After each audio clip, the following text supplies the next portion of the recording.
Greetings, viewers. Welcome to the inaugural edition of Pelican Pride, proudly presented by the University of the West Indies Alumni Association, Dominica Chapter.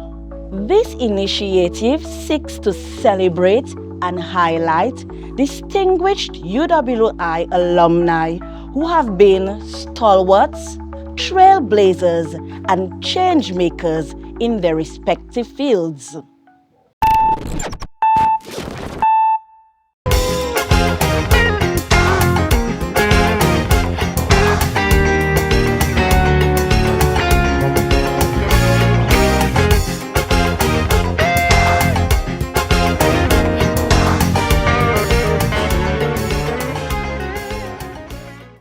Today, we have the distinct pleasure of interviewing a pioneer in her field, a name well known and highly respected throughout Dominica.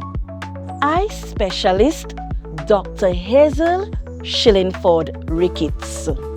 Come join me as she takes us on a journey through her experiences at UWI Mona in the 1980s and to being the first female in Dominica within this field.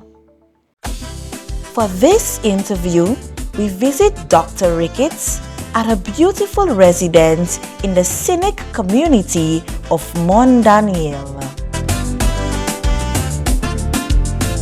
Well, actually, I am the daughter of Hazel Shillingford from St. Joseph, and who was a telephone operator, and my dad was Mr. Thomas Hazel Shillingford. He was a surveyor engineer, and he hailed from the village of Kulibistri.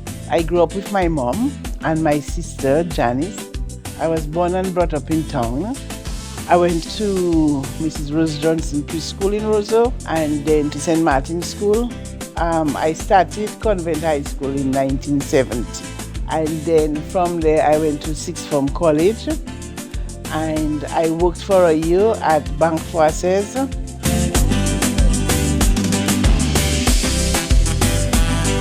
I think I got swayed into the medical field because my mom, she wanted to do nursing, but at the time they would not allow unwed mothers to be admitted to the nursing profession in Dominica. But she still held that passion of caring for persons. If anybody having a child in the family, 2 o'clock in the morning, whatever it is, they would come and call her to come to assist. And if any persons died, she would go and prepare the body. We did not have a funeral home. So we got exposed to those types of practices. So I decided I would become a nurse. And my dad then chipped in and said, well, I think your intelligence requires you studying more than just nursing. He gave me the confidence that, I was bright enough to do medicine. After receiving positive reinforcement from her family, she decided to pursue her studies. I had to apply to medical school, but it was between 79 coup and Hurricane David, so I had to wait until things settled down before I could get the assistance I needed to attend medical school in Jamaica, a Mona campus.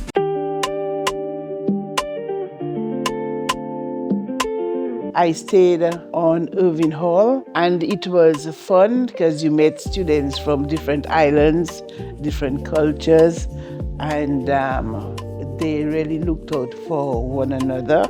There I graduated in 1985 with my Bachelor of Medicine and Bachelor of Surgery degree. University of the West Indies is very rigorous in its academic pursuit. We were known as a university where its graduates were very strong in clinical medicine.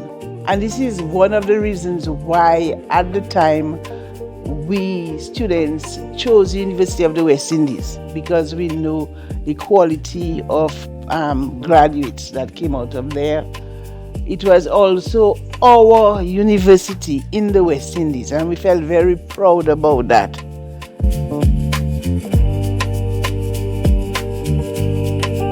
You know, UWI is responsible for a lot of couples meeting their spouses on campus. And he being R. Ricketts and I being S. Shillingford, when they divided the class into smaller groups for study, we ended up in the same group that took us right through our studies. But fate had it that apparently he had his eyes on me long time. This tall, slim girl from the islands with a peculiar accent. So when I challenged him, he just gave him the opportunity to start talking to me, and the rest was history. We became inseparable after that. We did everything together. We dated for 3 years, and then we got married, and we had our family. And so this is when we got married in Jamaica, July 14th, 1984. So this is Peter, Anthony, Jessica, and Mario.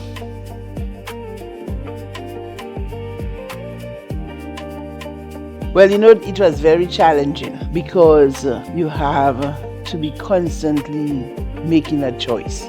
My children were not always happy. I remember when Jessica was the top student for the music studio of Valinalita, and she had to be presented with her award at Fort Young Hotel. I could not be there to witness it. I don't think she ever forgave me for that, because my husband too was a doctor, and he was a national epidemiologist, and he too was very busy, always traveling to have meetings with PAHO and WHO and so. Her journey in the field unfolded in ways she never anticipated, which ultimately refined her purpose. I always tell people ophthalmology chose me. After I completed my community health internship, I was placed to work in the Department of Surgery. And then I went off to have my third son. And when I returned from maternity leave, I was placed to work with Dr. Roland Michaud, the Canadian ophthalmologist who was funded by the Brenda Strafford Foundation to come to Dominica to establish an eye department. She was to identify a Dominican to train in ophthalmology. And after 6 months or so, she fell ill and had to return to Canada. And so between textbooks and calling an ophthalmologist from the region, I managed the eye department for 2 years by myself. So after that, I fell in love with ophthalmology.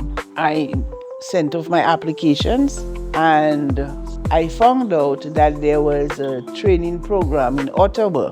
When I got there, I met an ophthalmologist from Jamaica, Dr. Gaff Taylor, and he knew I was interested in applying, and he said, well, okay, let me introduce you to the chairman of the program in Ottawa, Dr. George Mintisulis. And then I got a call from Dr. Mintisulis' secretary informing me that I was awarded to have an interview. And I turned to them and I said, I'm coming from a small island. We do not have a local ophthalmologist, and my government is trying to train one of us to provide that service. And this is why I am here, for you to teach me how to go back and look after my people. And I got into the program. So my training was from 1992 to 1996.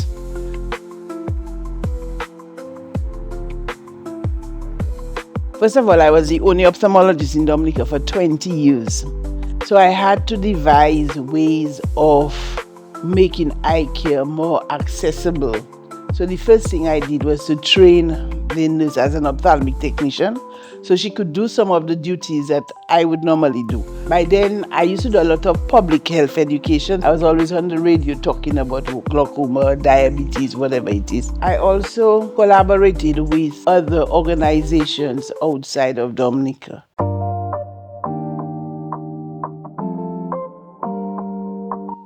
The other challenge was my husband. He had a brain tumor, and we had to nurse him here for 9 months before he passed. And so that was very challenging to just see him gradually, go down. And so it was hard. It was hard.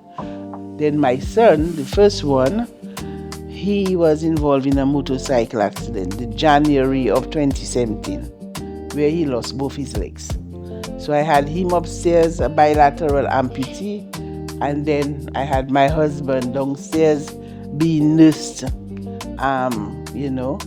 as a very sick man. And I had to continue working. I had to earn a living. I had to, continue being on call and that sort of thing. So these were really tough times for me.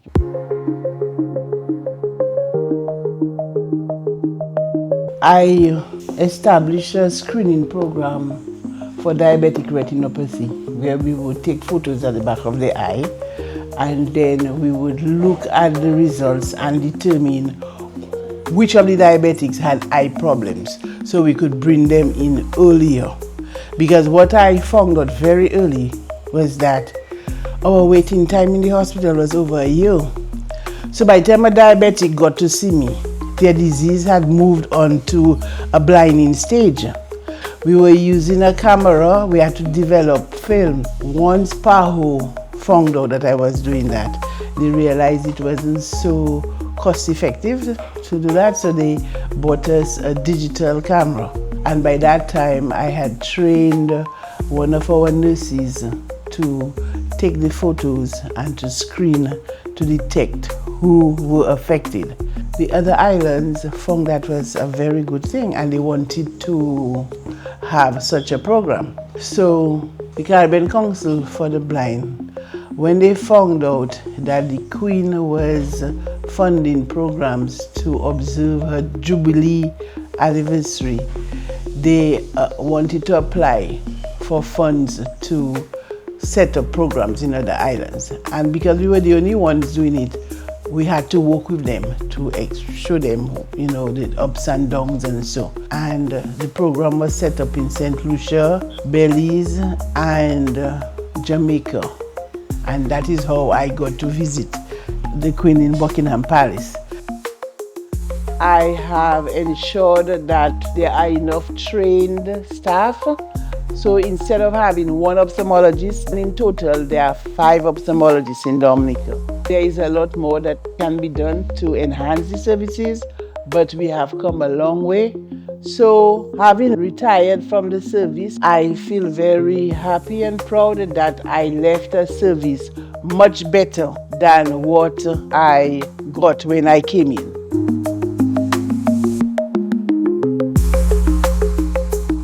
For young professionals, first of all, they have to know what they want to do and get themselves appropriately qualified. And then once you choose your career, you have to work hard at it. You have to be dedicated, They've got to master their communication skills. And in Dominica, you may have to do patois to be able to communicate with the older ones, where this is their main language source. You study well, that you can look after your patients optimally. And this concludes our first edition of Pelican Pride. We want to express deepest gratitude to Dr. Hazel Shillingford-Ricketts for sharing her inspiring story and invaluable wisdom that will inspire professionals across the region. To our viewers, we encourage you to keep connected and look out for our upcoming episodes of Pelican Pride as we continue to highlight remarkable UWI alumni. Until we meet next time, I am Kellyanne Stedman. Walk with purpose, soar with Pelican Pride.